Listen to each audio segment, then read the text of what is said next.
Okay, so today's class we will continue the strings concepts once again because we are left out with some other topics. In the last class we discussed about string comparison. Today we are about to discuss one more feature called as string concatenation. So concatenation in the sense joining two strings together and storing the result into one kind of an object. It may be a string object. So let us continue.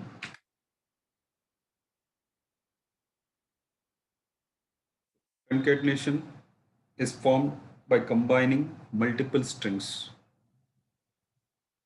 As I said, concatenation of strings can be possible with the combination of two strings.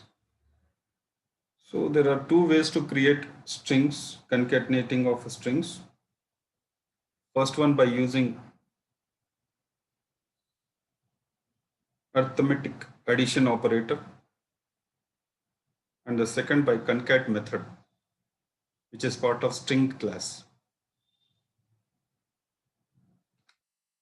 So the first method by using plus, that is arithmetic addition operators, that is plus symbol. By using plus symbol, we are supposed to add two strings. So this is an example. You can observe here. We are taking an example and the class name is test string concatenation.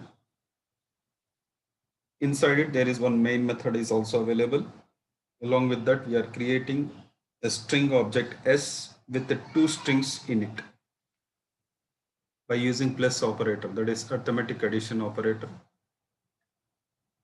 The name of the objects may be separate, that is Sachin plus Tendulkar will be combined to form Sachin Tendulkar. So the output of this program will result into Sachin Tendulkar because two strings, Sachin is one string, Tendulkar is one string. We combine both of them by using plus operator, which is part of arithmetic addition. So let us see the second way of combining two strings by using concat method, which is a default method, which is part of string class. So let us see here. We are creating two strings, same string names, that is Sachin Tendulkar. S1 and S2 are the two separate objects. S1 contains Sachin, S2 contains Tendulkar. Then we are using one more string object S3 to store the result into it by combining S1 and S2 with the help of concat method as part of string class. Okay, so these are the two possible ways of concatenating or combining multiple strings into one string. This is about string concatenation. Let us see an important topic, that is string buffer class. Yesterday we discussed about most of the topics related to string class. Today we are going to discuss about string buffer. So as we know, there are different types of classes which are possible as part along with string, string buffer and string builder. These are the three different classes which implements a common interface called as char sequence. In the previous classes we discussed about it. So we are discussing now about string buffer. In the last class we discussed about string. So what is the speciality? What is the speciality of this string buffer class when compared to string class? So as I said in the previous class, that is string class is immutable in nature, but according to string buffer, the string buffer class is not, it is a mutable, it is mutable class. It means the contents of the string objects which have been created with the help of string buffer class may be changed, they can be modified, they can be altered. Okay, so that is the specialty of string buffer class. String buffer class is mutable in nature. String class is immutable in nature. At the end of the session, we will be discussing some of the differences between string buffer and string, as well as string buffer to the string builder. Okay, let us continue to the topic called as string buffer. So as I said in the previous class, string class objects are immutable and hence their contents cannot be modified. Whereas in string buffer class, they are mutable, so they can be modified. So according to string, there are no such methods which can be manipulating the data of the string objects. So as part of string class, there are no such methods which can manipulate the contents of the strings.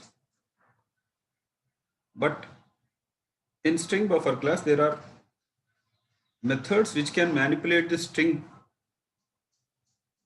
as part of the objects which have been stored. So string buffer contains lot of methods which can manipulate, that is, which can change the contents, which can modify the contents of a particular string. So that is the difference between string and string buffer. Let us see in how many ways we can create string buffer objects. The first way of creating string buffer class objects are by using new operator and also passing a name for it.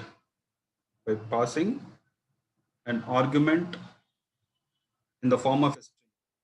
Is that in this declaration, string buffer class is creating an object SB with the name called as hello. This is the first way of creating a string buffer object. Let us come to the second way of creating a string buffer class object. That is by using new operator but without passing any string as a parameter to the object. That is SB equals to new string buffer class. It creates string buffer objects without any name. In the first way, we are creating the string buffer object with the name. In the second case, we are not giving any name to the string buffer class object. So these are the possible ways of creating string buffer objects. So these are some of the constructors which have been defaultly available, within the string buffer class. So first one is default constructor. So forget about this initial capacity of 16. You just remember the thing that string buffer class contains a default constructor and it creates an empty buffer, string buffer.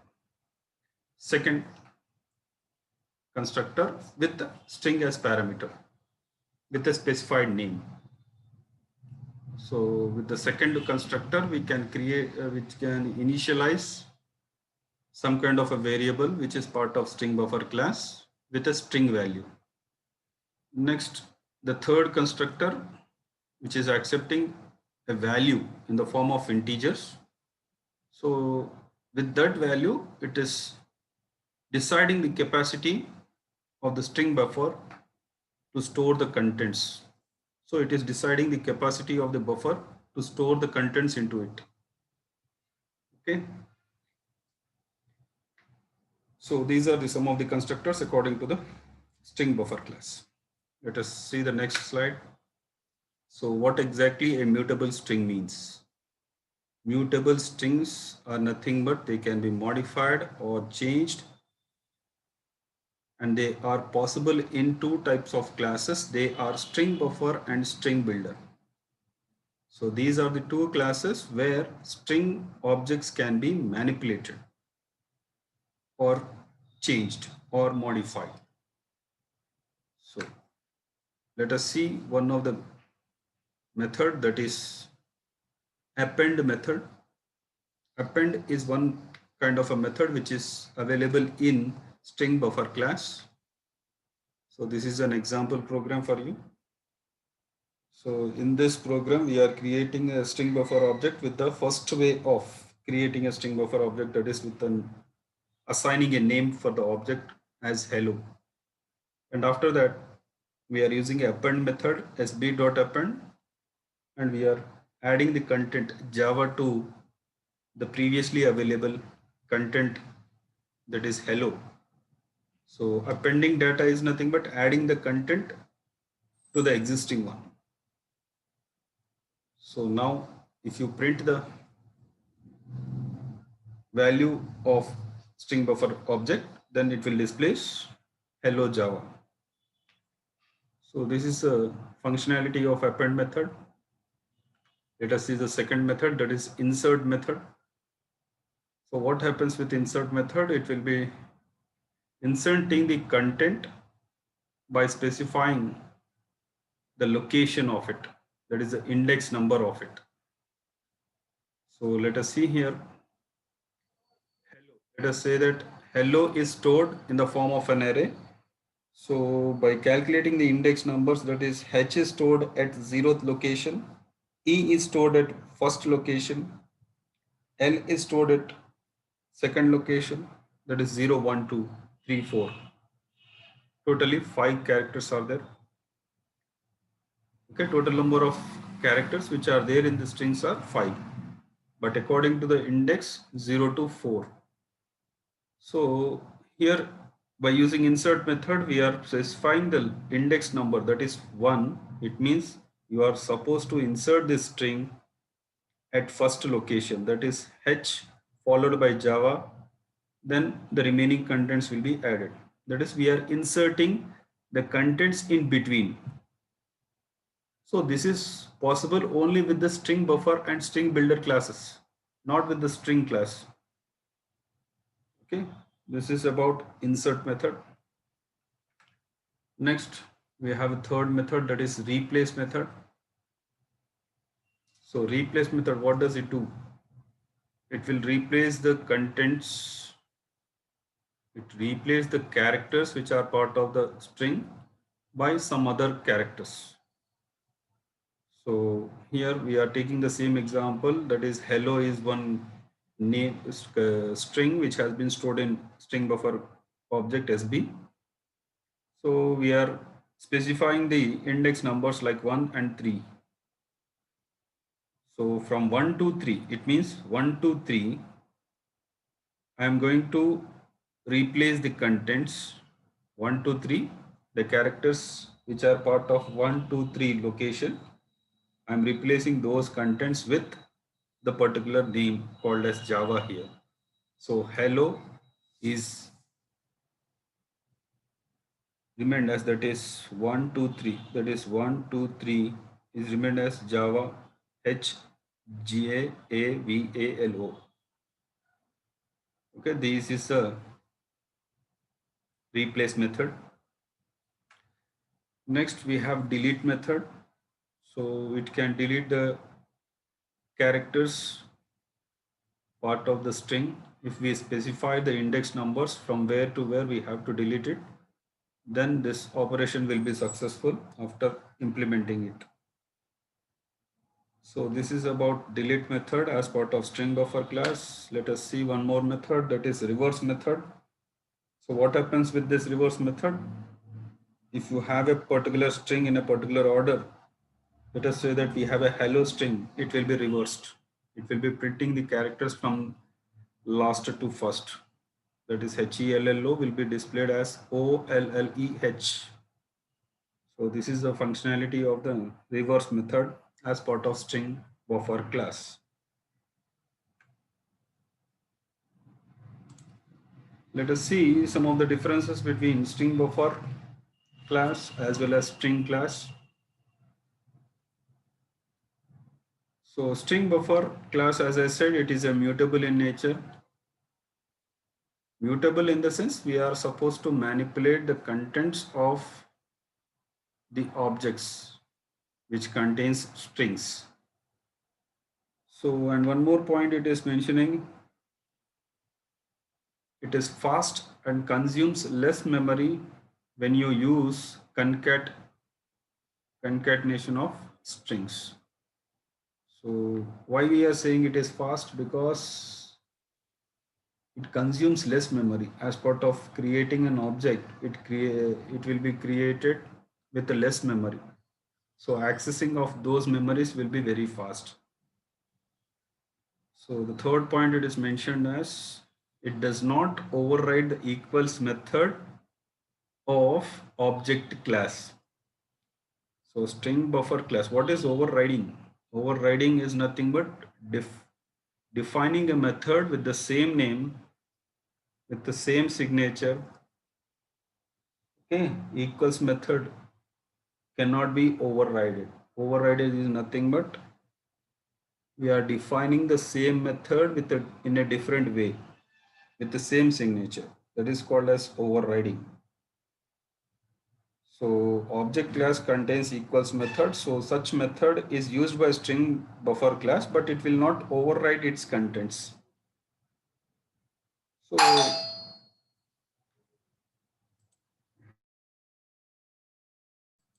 one second.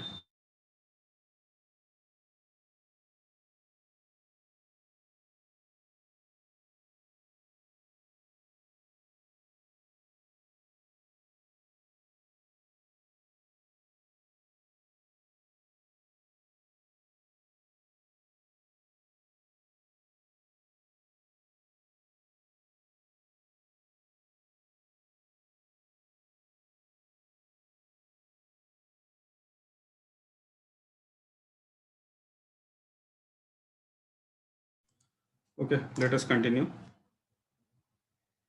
That is, string buffer class does not override the equals methods of the object class.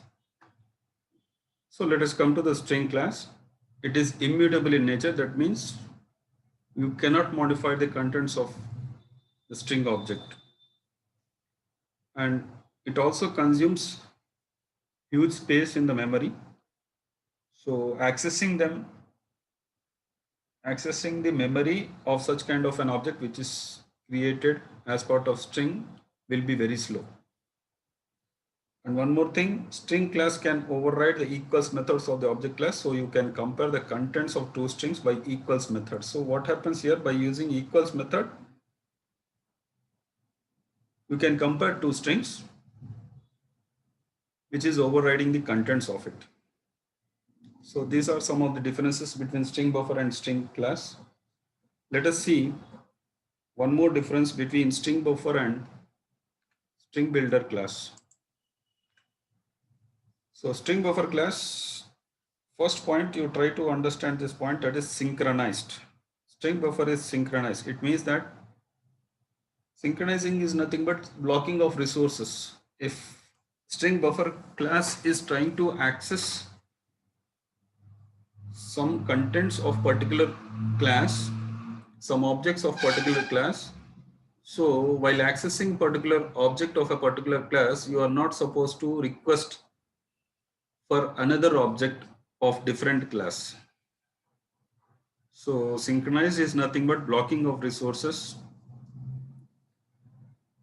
I think you can encounter this topic in operating systems also. So string buffer class is synchronized, that is thread safe. So when we discuss about threads, I think the threads concepts have been finished in operating system.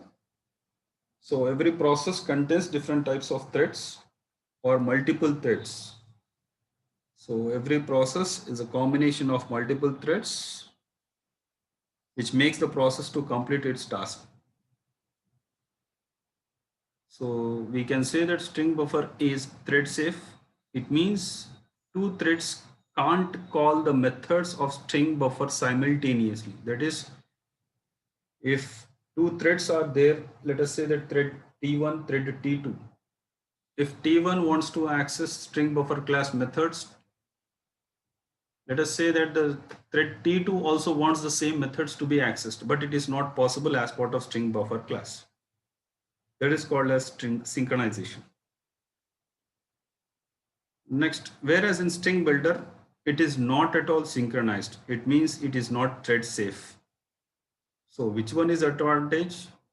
You can observe from this point. That is, string buffer is more advantageous than string builder class, because if you are trying to access one method, let us say that one more thread wants the same method. So what happens? There will be some kind of a disturbance while accessing the method by a particular thread. But whereas string builder, it is not synchronized, it means that in any number of threads can access a method simultaneously. Any number of threads. So from the above points, we can finalize that string buffer is less efficient than string builder, obviously. Then coming to the string builder is more efficient than string buffer. How? Let us see. Practically, it will be happening. So string buffer is less efficient than string builder. String builder is more efficient than string buffer. So this points are same.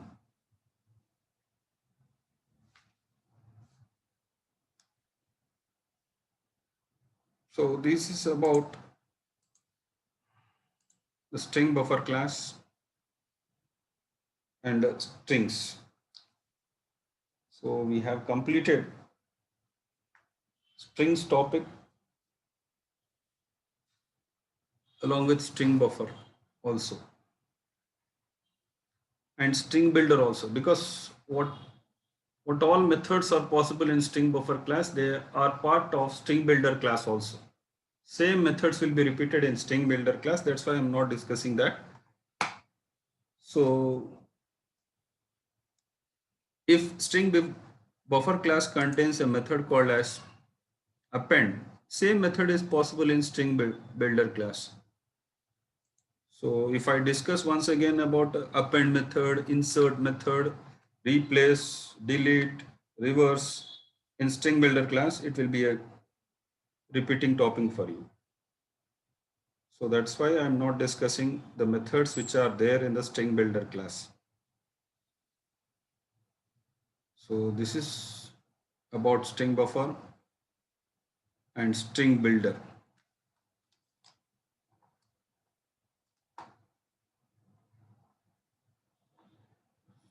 If somebody, those who have any doubts, please raise the questions. Let me answer those questions.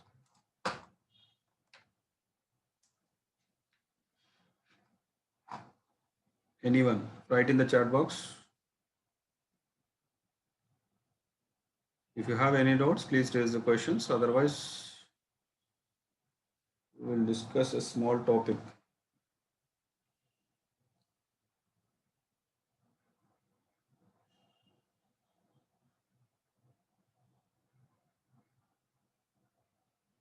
I'm waiting for the response. That is, whether you understood or not, please raise a question or you ask some doubts.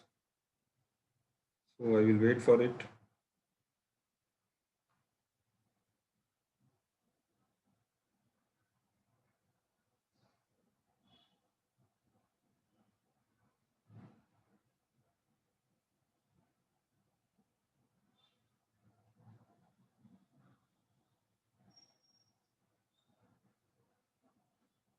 So I think everyone understood with that. So let me give an introduction to this one more topic. Yeah, who is this? Okay, okay, roll number 9. So let me give one introduction to an important topic called as string tokenizer in Java. I will be discussing this topic once again. Don't worry about it, but I'm giving a brief introduction to it. That is string tokenizer class. So what is the specialty of this string tokenizer class? So according to the definition, it says that you can break a string into substrings. Those substrings are called as tokens. I repeat once again. According to the definition of string tokenizer in Java, it makes the string into partitions. So each partition is called as a token. So it has some constructors. So there are 3 constructors which are possible according to the string tokenizer class. So first constructor is taking a parameter as a string. So what happens with this first parameterized constructor, that is, it gives a name to the particular specified string which has been created by the string tokenizer. So next constructor is with 2 parameters, and the third constructor is with 3 parameters. So don't worry about it. I will be discussing this topic once again. Just for introduction, I'm giving this one.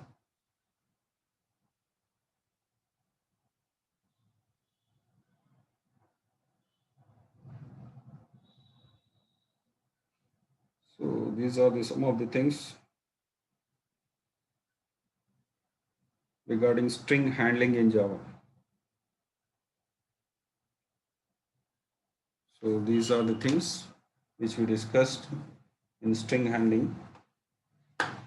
So in how many ways, I will ask one question, that is, in how many ways we can create a string? If I ask a question, most of them are leaving this meeting.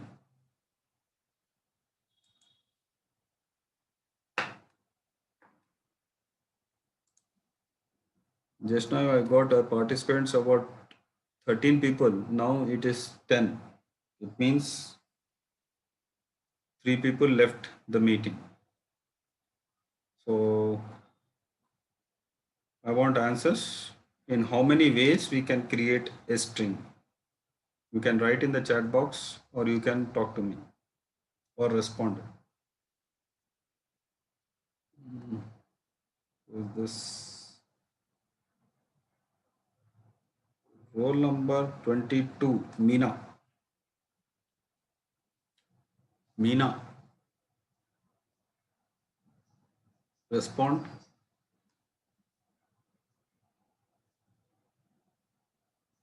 Roll number 22.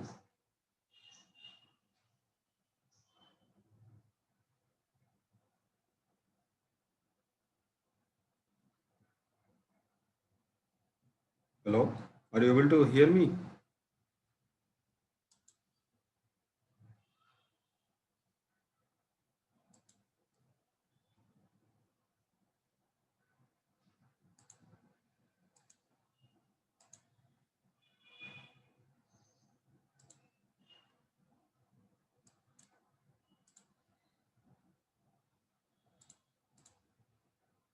Two ways. Who is this? Ashwini Teja. Okay. Can you define what are they? Ashwini Teja, roll number 15.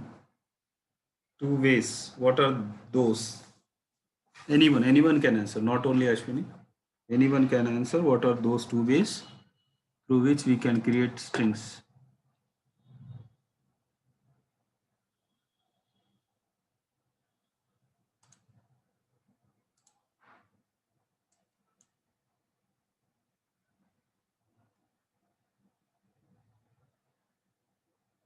Using character array. Okay, right. Only character array? Character array along with new operator. Using new keyword. Okay. So the first way also includes new. Okay.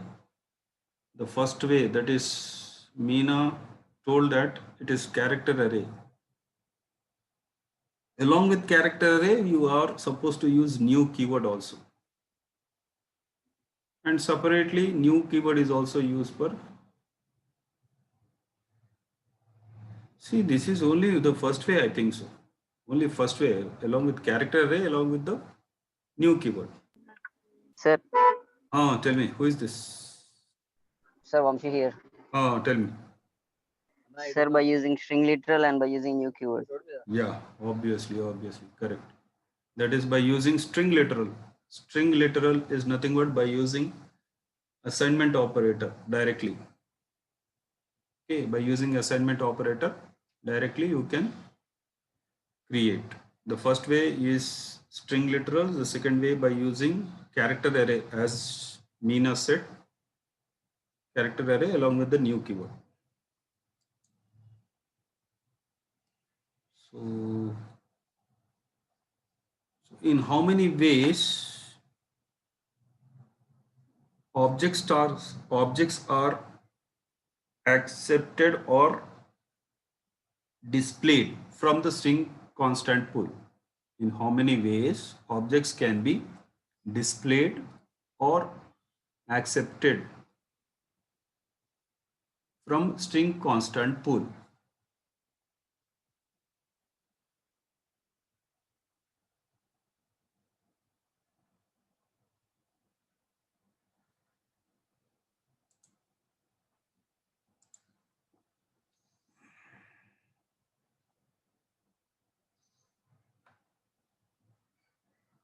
Okay, this is less than 3 minutes.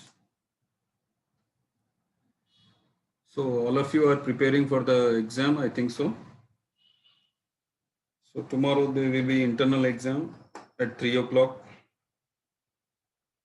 I will be passing a question paper through mail IDs or through WhatsApp. As I told you yesterday, read the questions carefully. When you have a time limit of 45 minutes, beyond 45 minutes, I will not accept any responses. It will be closed, responses will be closed. So read the question carefully and respond with correct answer quickly. Okay. So this is all for today. Thank you. Thank you one and all.